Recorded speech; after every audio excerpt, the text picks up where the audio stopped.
नमस्कार दोस्तों। आज हम लोग प्रेजेंट कॉन्टिन्यूअस टेंस के अफर्मेटिव सेंटेंस का एक्टिव से पैसिव वॉइस में किस प्रकार परिवर्तन किया जाता है, इसके बारे में संपूर्ण जानकारी प्राप्त करेंगे। यदि आप संपूर्ण जानकारी प्राप्त करना चाहते हैं तो वीडियो को अंत तक देखिए। चलिए स्टार्ट करते हैं। प्रेजेंट कॉन्टिन्यूअस टेंस में क्या देखेंगे? अफर्मेटिव सेंटेंस में स्वीकारात्मक वाक्य। इसमें एक्टिव किस रूप में आता है और उसका पैसिव वॉइस किस रूप में परिवर्तन किया जाएगा, तो आइए देख लेते हैं। एक्टिव में सबसे पहले आपको सब्जेक्ट मिलेगा, सब्जेक्ट के बाद मिलेगा इज, एम, आर, उसके बाद मिल जाएगा V4 और V4 के बाद मिल जाएगा ऑब्जेक्ट। आगे आपका अदर वर्ड आ भी सकता है और नहीं भी आ सकता है। इसके बाद अब हम इसका पैसिव बनाएंगे। तो जैसा कि सामान्य नियम में आपको बताया गया था कि जो भी ऑब्जेक्ट है उसको उठा करके लाइए, सब्जेक्ट बना दीजिए। इसके बाद इज एम आर लगा हुआ है यहाँ पर, तो नए सब्जेक्ट के अनुसार इज एम आर का ही प्रयोग करना है। उसके बाद यहाँ पर जोड़ना क्या है? बीइंग जोड़ना है। क्या जोड़ना है? बीइंग। और जो भी आपका मेन वर्ब है उसका पास्ट पार्टिसिपल यूज कर लेना है। देन करना क्या है आपको? जो भी आपका सब्जेक्ट है उसको ऑब्जेक्ट बना देना है और उसके पहले बाई लगा देना है। अगर इस प्रकार से हम एक्टिव वॉइस से पैसिव वॉइस बनाते हैं तो बड़ी ही आसानी से हम पैसिव वॉइस बना सकते हैं और किसी भी प्रकार की त्रुटि होने की कोई संभावना नहीं पाई जाएगी। चलिए देखते हैं। लेते हैं एक नया सेंटेंस एक्टिव वॉइस में। ये ले लिया गया। एक्टिव वॉइस में एक हमने सेंटेंस लिया, he is writing a letter. ये एक सेंटेंस आपका एक्टिव में आ गया। कहा कि इसका आप पैसिव वॉइस में कन्वर्जन कर दीजिए, पैसिव वॉइस में बदल दीजिए। तो जैसा कि मैंने कहा ऑब्जेक्ट को सब्जेक्ट बनाना है, तो अ लेटर आपका ऑब्जेक्ट है, इसको बना दीजिए सब्जेक्ट। लेटर आपका सिंगुलर नंबर में है, लगा दीजिए इज। उसके बाद जोड़ना क्या है? बीइंग। ये लीजिए बीइंग जोड़ दिया गया। उसके बाद राइटिंग है, राइटिंग का पास्ट पार्टिसिपल क्या होता है? तो राइटन होता है। क्या होता है?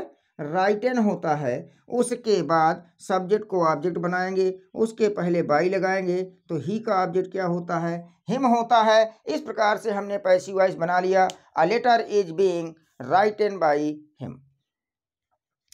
चलिए और भी एग्जाम्पल्स देख लेते हैं, किस किस प्रकार के एग्जाम्पल्स आपके आ सकते हैं जिनका हमें एक्टिव से पैसिव वॉइस में परिवर्तन करना है। देख लेते हैं। एक सेंटेंस पुनः ले लिए, सी is writing a, she is writing a या an essay। चलिए ये ले लिया, she is writing an essay। अब यहाँ पर देखा जाए तो सब्जेक्ट किसको बना देंगे? an essay को बना देंगे। essay आपका सब्जेक्ट बन चुका है, सिंगुलर नंबर में है, क्या लगा लेंगे? इज। जोड़ना क्या है? बीइंग। ये लगा दीजिए, बीइंग लगा लिया। उसके बाद राइट का पास्ट पार्टिसिपल क्या हो जाएगा? राइटन हो जाएगा। सी का ऑब्जेक्ट हर होता है, उसके पहले क्या लगा देंगे? बाई, और आपका बन जाएगा an essay is being written by her. तो इस प्रकार से हम बहुत ही आसानी से एक्टिव से पैसिव वॉइस बना सकते हैं। प्रेजेंट टाइम में हम लोग देख रहे हैं प्रेजेंट कॉन्टिन्यूअस के अफर्मेटिव सेंटेंस का एक्टिव से पैसिव वॉइस में किस प्रकार से परिवर्तन किया जाता है। चलिए कुछ और भी सेंटेंसेस देख लेते हैं, कुछ एग्जाम्पल्स देख लेते हैं जिनका एक्टिव वॉइस से पैसिव वॉइस में परिवर्तन कैसे किया जाएगा। चलिए लेते हैं एक सेंटेंस एक्टिव वॉइस में।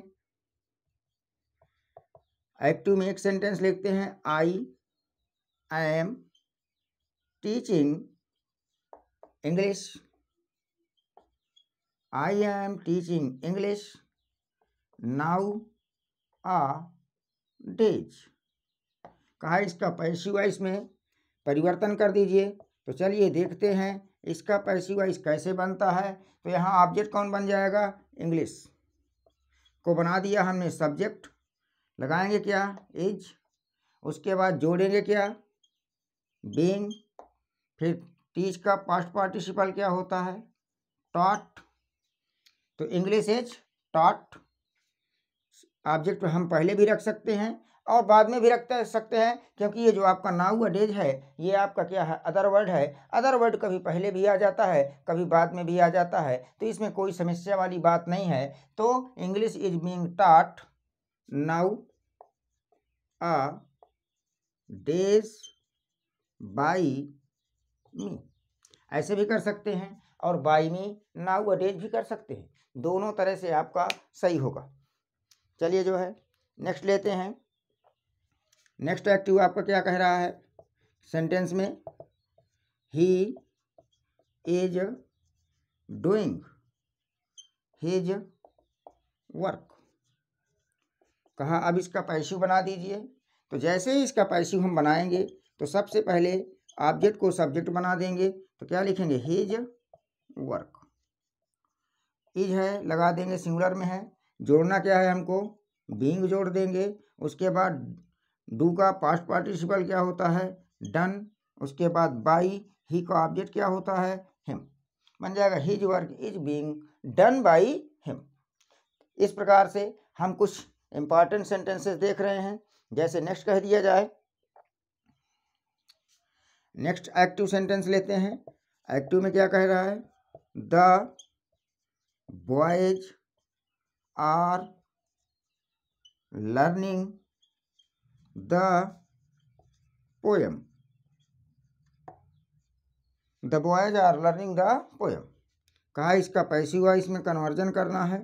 तो जैसे ही हम पैसिव वॉइस में चेंज करेंगे, द पोएम को क्या बना देंगे, सब्जेक्ट। सिंगुलर में है लगा क्या देंगे, इज। जोड़ना हमें क्या है, बीइंग। लर्न का पास्ट पार्टिसिपल क्या होता है, तो इसका होता है लर्नड। लर्न में टी लगा दी, लर्ट।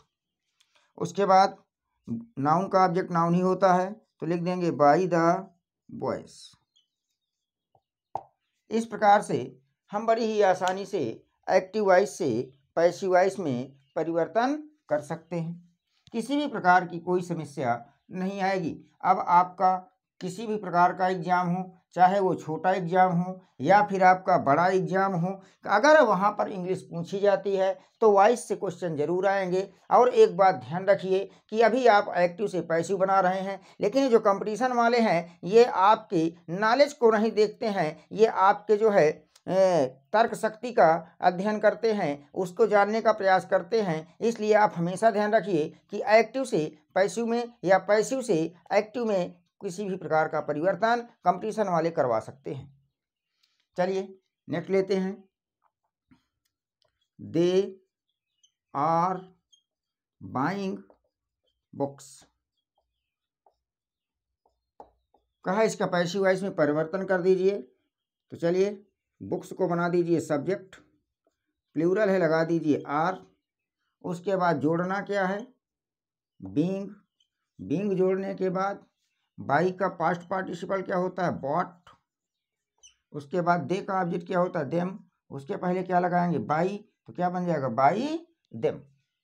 इस प्रकार से हम जो है कुछ इम्पॉर्टेंट सेंटेंस देखें कि जिनका एक्टिव वॉइस से पैसिव वॉइस में कैसे परिवर्तन किया जाता है। यदि क्लास आपको अच्छी लगी हो तो वीडियो को लाइक कीजिए, कमेंट कीजिए, शेयर कीजिए, जिससे मैं मोटिवेट होता रहूं और आपको बढ़िया से बढ़िया कंटेंट प्रोवाइड करता रहूं। मिलते हैं नेक्स्ट क्लास में। Thank you for watching the class.